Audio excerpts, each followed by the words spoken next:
и мы будем стараться говорить очень и очень медленно. У меня есть дочь.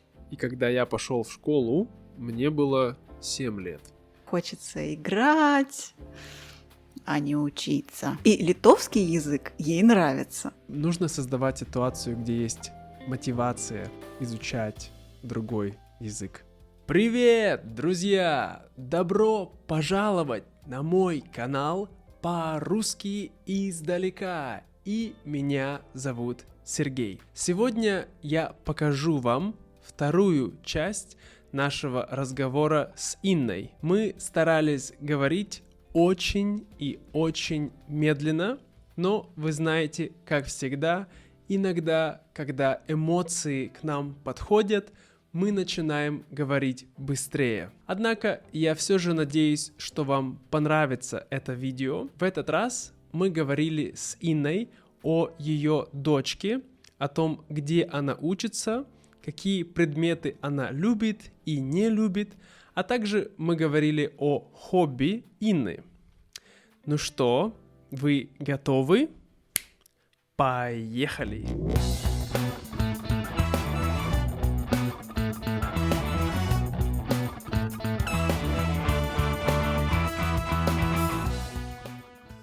Так, у тебя есть дети? Да, у меня есть дочь. Ее зовут Вера. И сейчас ей 8 лет. Она ходит в школу в 3 класс. 3 класс? 8 лет? Ничего, она вундеркинд? Да нет. Нет, просто она родилась в декабре, и скоро ей исполнится 9 лет. Ага, все понятно. Да, я думаю, просто я родился в феврале, и когда я пошел в школу, мне было 7 лет. Поэтому, когда мне было 8, я думаю, что я был, максимум во 2 классе, да. Вот. И, понятно. Хорошо. И она любит ходить в школу? Нет. Ну, нет. Она любит встречаться со своими подругами в школе, конечно. Ей нравятся некоторые предметы. Сейчас она очень любит математику. Но в целом, конечно, она не очень любит утром просыпаться, идти в школу. Она все время говорит: «Мама, можно я не пойду сегодня в школу?» Я Но понимаю. я думаю, мы все были такими в детстве. В таком возрасте хочется играть, а не учиться. Это точно. Это нормально. Ты сказала, что твоя дочка, она не очень любит ходить в школу, да? Однако у нее хорошо идет математика. Есть какие-то другие предметы, которые ей не нравятся? Ей не нравится физкультура. Не нравится физкультура? Не нравится. Нет. Нет, Как она маме? не любит ходить. Как маме. Да. Еще ей не нравится английский. Хотя в этой школе она изучает 2 языка: английский и литовский. Это очень редко, но просто это очень хорошая школа рядом с домом. Мне она очень нравится, и ей она очень нравится, но это школа с литовским компонентом. Они изучают литовский язык. Очень многие учителя литовцы, и они празднуют литовские праздники, немного изучают литовскую культуру, литературу. М, Вот такая литовская школа. И литовский язык ей нравится, а английский нет. Удивительно. Первый раз я слышу про литовский язык. Какой? Но чтобы Да. ребенок вот так второй язык литовский. То есть, ну, Третий язык, третий, потому третий. что, да, она же наполовину француженка, поэтому она знает французский, хотя очень мало на нем говорит. Мгм. Ленится, честно Ленится. говоря. Но с одной стороны ленится, с другой стороны м, она живет в русском контексте, и ее папа, когда говорит с ней по-французски, она знает, что он очень хорошо говорит по-русски, и она отвечает по-русски. То есть вот Это такая вот проблема. ситуация. Но а, этим летом, когда мы путешествовали, была такая ситуация. Мы встретили француженку, и эта француженка очень любит детей. И она провела с дочкой довольно много времени, ну, наверное, часа 2 или 3. Мгм. И она, конечно, не говорит по-русски. И в этой ситуации вот моя дочь, она очень хотела общаться с этой девушкой, и ей пришлось говорить по-французски. И все было нормально. То есть ситуация очень важна.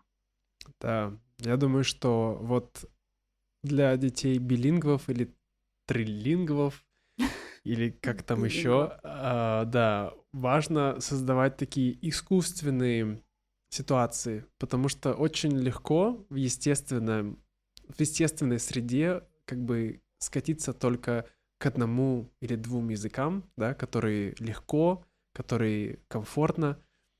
Но нужно создавать ситуацию, где есть мотивация изучать другой язык, да, или говорить на Да, нем. да, это важно. Я понимаю. Но нет никаких литовских корней у вас совсем. Абсолютно. Мгм. А Никакой связи с Литвой у нас нет. планов нет на будущее переехать в Литву для дочки? Нет, нет, абсолютно. Хорошо. Но Просто это так интересно. получилось. Мгм. Интересно, да. Хорошо.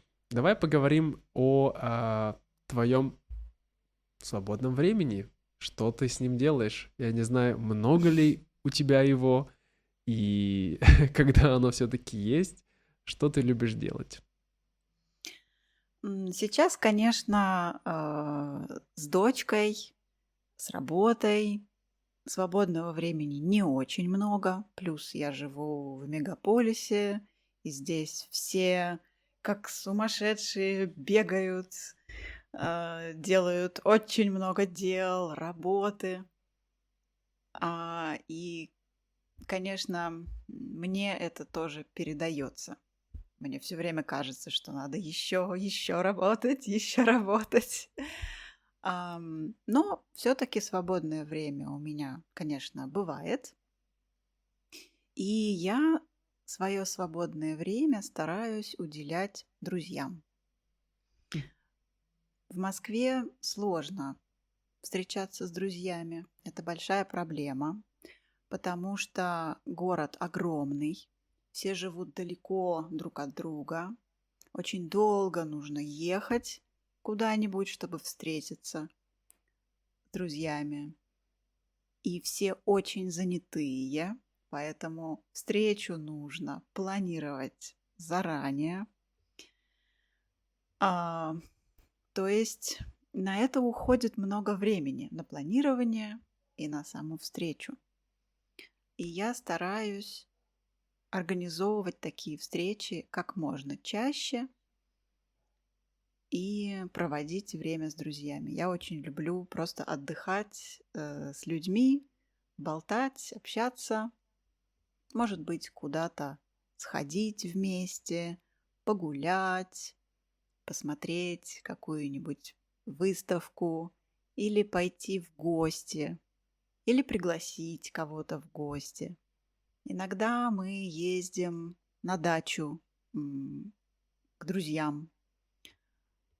В общем, как-то вот так провожу свободное время, потому что это для меня важно. Я понимаю тебя. Я думаю, что чем старше мы становимся, тем важнее для нас такие близкие, дружеские связи, мне кажется. Когда мы молодые, нам хочется, я бы сказал, больше новых людей, больше друзей, как-то ходить на какие-то вечеринки, но чем старше ты становишься, тем меньше у тебя твой круг друзей, но, наверное, крепче. По крайней мере, так хорошо, если так, потому что иногда он ослабевает эти связи, и это может быть трудно. Поэтому я рад, что вы поддерживаете друг друга и общаетесь. Именно поэтому приходится прикладывать усилия, чтобы встречаться и поддерживать эту дружбу. Да, это правда. Это намеренное усилие, потому что как бы если сказать, что встречаться с друзьями только тогда, когда все остальное идеально, то не получится встречаться, да? Может быть, и не встретитесь. Да, поэтому приходится где-то идти на компромисс, вот, где-то дать ребенка бабушке, да? Да. Бабушка с дедушкой, они помогают всегда. Бабушка помогает, дедушка помогает, конечно. Да, это классно. Это классно. Вот. А были ли какие-либо хобби у тебя раньше, которые ты очень любила делать, но сейчас ты уже как-то, тебе это не интересно, или просто у тебя, правда, нет времени на это, кроме вот общения с друзьями? Да, я играла на гитаре. Сначала я ходила в музыкальную школу, но я ее не окончила, потому что я хотела играть на гитаре и петь песни в компании друзей. Поэтому я бросила школу и начала учиться играть на гитаре просто аккордами. Да, мне это очень-очень нравилось. Я очень люблю плавать, но это не хобби, конечно.